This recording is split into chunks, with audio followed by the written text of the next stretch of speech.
What's going on, everyone? One of the things that the Lakers for sure have is the point guard position locked up and just the guard position in general, right? The Lakers have no shortage of guards, and I do really like our guard position, our guard rotation, so I figured why not move there next? For those that don't know, we are going through the positions. I already did the center position and that rotation. Link down in the description below. Go check that video out after this one. So sticking with this, the guard rotation. Now, obviously, the four guys you see on screen are going to be your primary guards, right? Two are likely going to play shooting guard. Two are going to play point guard. So we're going to wrap that into this video. We're going to do just the point guards and the shooting guard position with our guards in general. Now, you do still have guys like Austin Reeves, Walker, even Troy Brown can kind of fill in if need be. LeBron obviously could play point guard if need be, but I'm going to exclude them for this video because I think that they're going to be playing more of like the three spot. So we'll talk about them more in that video later on. So sticking with these guards, right off the bat, Russell Westbrook, right? He's the biggest anomaly, right? He's the biggest question. He's the guy that we need to see buy in, fit in, and make it work. Good news is that based on training camp, it is going really well with him. He even had a three-point contest and won the three-point contest against LeBron James and Anthony Davis. And so it looks like Russ, based on everything we're hearing outside of training camp, is that Russ is good to go. He's bought in. He's doing everything. He looks great. Great attitude. Really, just trying to uplift the team and everything like that. And just being a real locker room guy. Being a guy that's showing up to do his job. And he's going to be the starting point guard. I know there's been talks about, him coming off the bench and this, that, and the other. Let's be real. He's starting. Now, if things don't go well, say 20 games in, then yeah, I could see him coming off the bench. But we're going to go on the assumption that he starts and that's the position he goes. So he'll be the first point guard, right? He will be the point guard that is going to drive this team. Now, I do imagine that he's going to have multiple various roles within this team. I'm sure his role will be different when LeBron's on the court as opposed to when he's on the court without LeBron. When LeBron's on the court, it's very likely what Russ is going to be playing a lot more off the ball, setting the screen, setting the picks, being a slasher, being a cutter, things like that. And then LeBron kind of, dump it down to him stuff. Darvin Ham has also talked about him getting more post-ups down low, stuff like that. So I do imagine that will be the case with Russ, that he'll be able to, kind of get it on the block. Him and the defender will be on an island, take it, easy layup. He's got to make his layups. Outside of that, I do imagine that he's going to get free reign. When LeBron's not in the game or LeBron, misses a game or something like that, I imagine Russell Westbrook will have the full green light to just go ham and just, do what he needs to do, pun intended. And I think that that's what Darvin Ham is going to want to do. He's going to want to maximize Russ in proper situations when he's playing off the ball, not have him completely removed from plays like last season. He's going to want him to be in specific, setups, specific points on the court, this, that, and the other, and then he'll be successful. And then when LeBron's not in the game, it's the Russell Westbrook show. You just give him the green light, let him go crazy, put some of the young guys, and let him just, run. That's what Russ does best. I mean, the Lakers were top 5 in pace and top 5 in fast break points last season, and we were an old team. Imagine what we're going to be this year if you just let Russ be Russ in moments. It depends, and you want it to be within reason, of course. But look for Russ to be the starter day one, part of the big three, all of that stuff. So moving on, Kendrick Nunn. Wanted to bring Kendrick Nunn up next because he was the guy, he was the big acquisition last season, right? He was the one that everyone was surprised. No way the Lakers got Kendrick Nunn for $6 million. There's no way that happened. All of the hype, all of the excitement, I really wish we would have had him last year. I don't think he would have completely changed the situation, but I think he definitely would have helped. And hopefully this season, he is that guy. He's 100% healthy. There's even videos and a hype tape and stuff of him in the training camp. He said he has no pain, no nothing, 100% good to go, and he looks good. If you go watch that hype video, him and LeBron are working together, and he looks really good. This guy could be the biggest X factor on this team because he is a guy that isn't afraid of the moment, was a starting point guard for a Miami Heat team that was in the NBA Finals, a guy that averaged 15 a game, a guy that could put up 20, a guy any given night, shoot 38% from three, can play on the ball, can play off the ball, be a slash, be a cutter, play some solid defense, do a little bit of everything. Kendrick Nunn, I think, is going to be very important. And I do think that he very likely comes off the bench and runs with the second unit.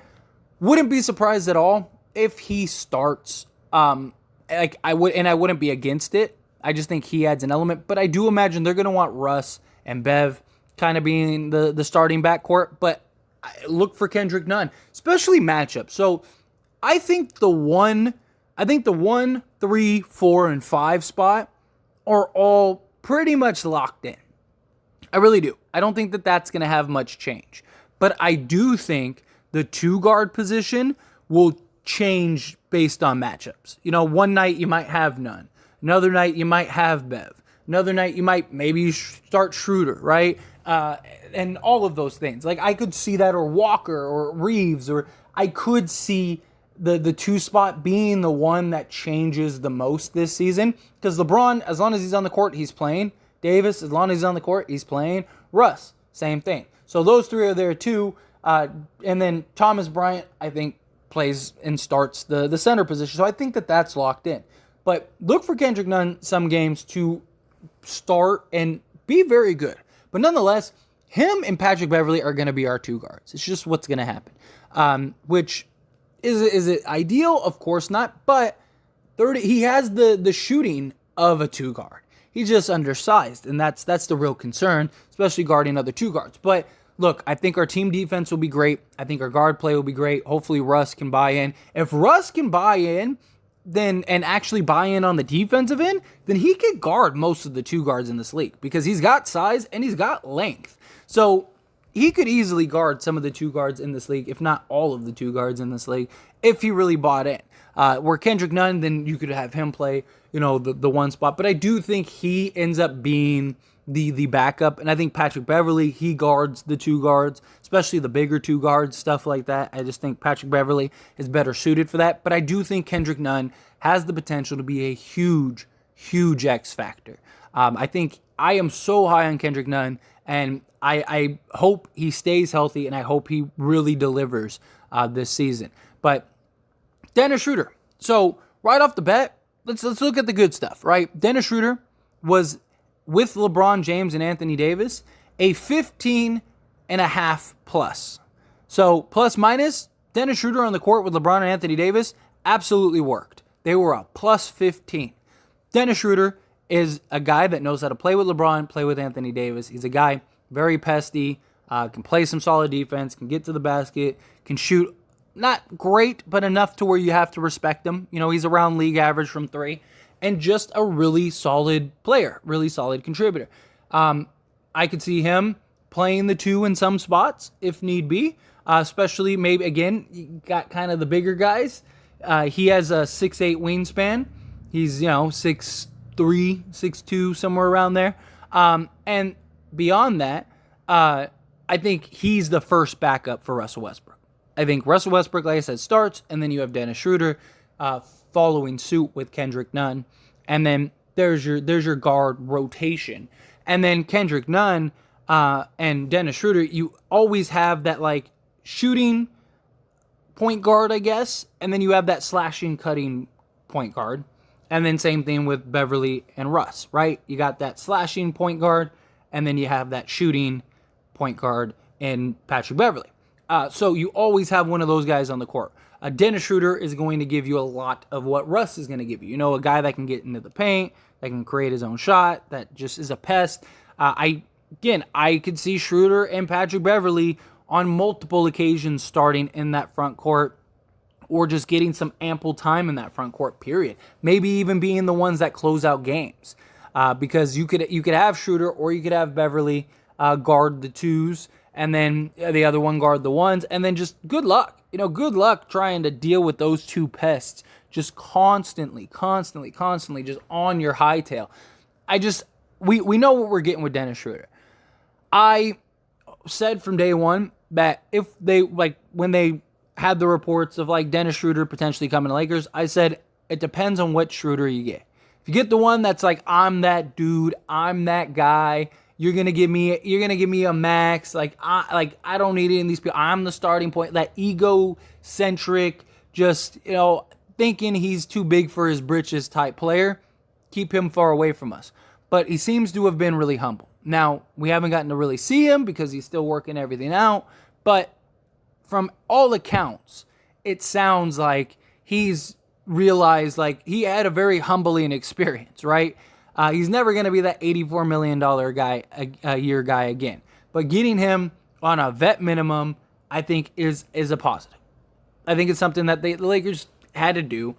Was it ideal with all the guards? No. But again, you have these guards that can... The good thing is, too, is you have so many guards that can all handle the ball that you always, from the rebound, the point of rebound can just push the pace. Because you're always going to have 2 or 3 guys that can operate and run the break. This team, if anything, is going to be very good at the fast break. This team, if anything, is probably going to be very good at the pick and roll. Shooting, of course, is a bit of a concern, and just wing depth in general, but we'll talk more on that once we get to that. But I think Dennis Schroeder provides and brings a lot to this team, and I'm not against the signing at all. And then that brings us to Pat Bev, right? Patrick Beverley, I cannot express how important he is to this team. Seriously, a high-energy guy, night in and night out, is going to keep the passion, keep the intensity, keep the defense intensity, going to keep players honest, he's not a guy that's afraid to speak his mind and speak his mouth. He's not a guy that is afraid to tell LeBron James to go F himself.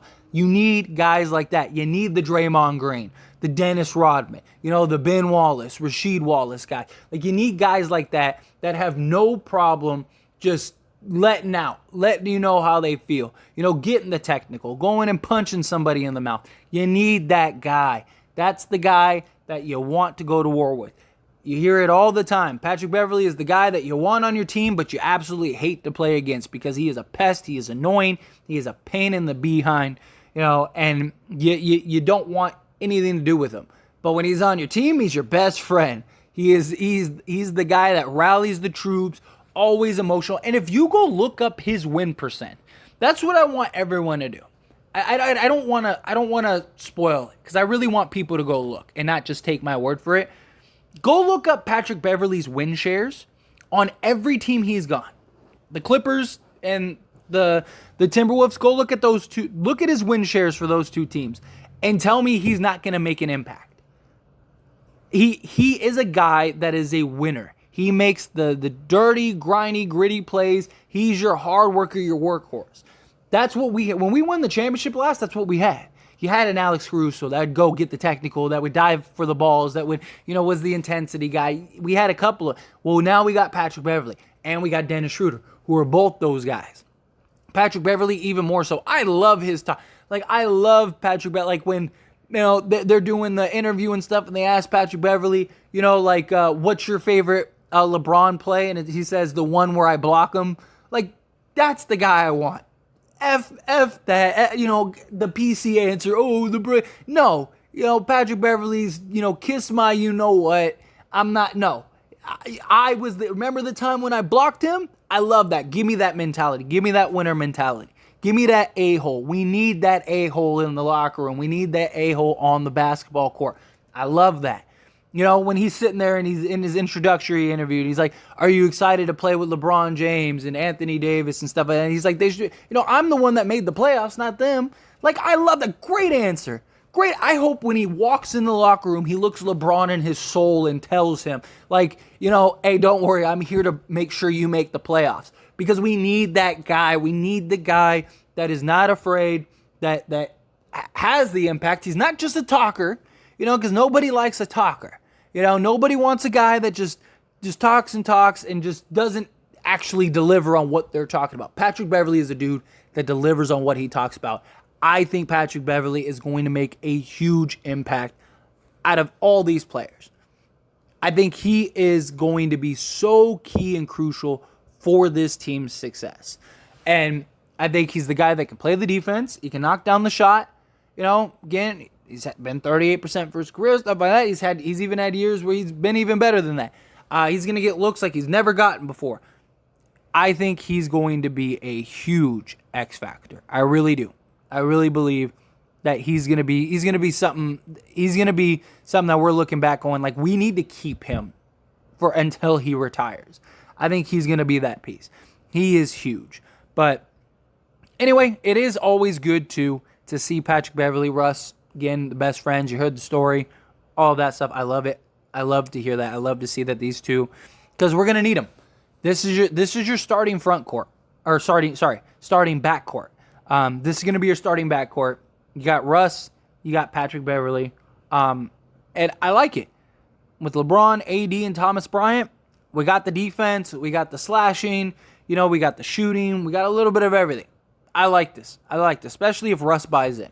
But anyway, as always, this is a discussion, so I want to hear from you. Let me know your thoughts and opinions down in the comment section below. What do you think of our guard play, our guard position? Do you love it? Do you hate it? Do you think we're going to be good in that department? Hey, look, at the end of the day, our best position is point guard and maybe shooting guard. So I like where we're at in that department. But again, however you feel, good, bad, the ugly, love to hear your thoughts and opinions down in my... Quick little shameless plug, everyone. If you enjoy my videos and commentary here on this channel, As It Stands Lakers, then check out the link down in the description below and go subscribe to As It Stands. Believe it or not, As It Stands was the first channel. If it wasn't for that channel, this channel would never have existed. Because of the success of that channel, it led me to want to create this Lakers channel. So do me a huge solid. If you're not subscribed over there, go check that out. Go subscribe over there. I talk all things sports, all teams, things like that, not just the Lakers. So if you just enjoy my commentary and want to hear me talk about other things, or you just, are a fan of other sports and other teams, go check that out. I promise you will not be disappointed. That being said, hit that like button. Helps me out a lot. Lets me know you enjoy these types of videos, and I truly appreciate it. If you're not subscribed to the channel, hit that subscribe button, followed by the bell notification. Stay up to date with all things sports. Join this wonderful community and all of our discussions. I'll see you all in the next one. Thank you.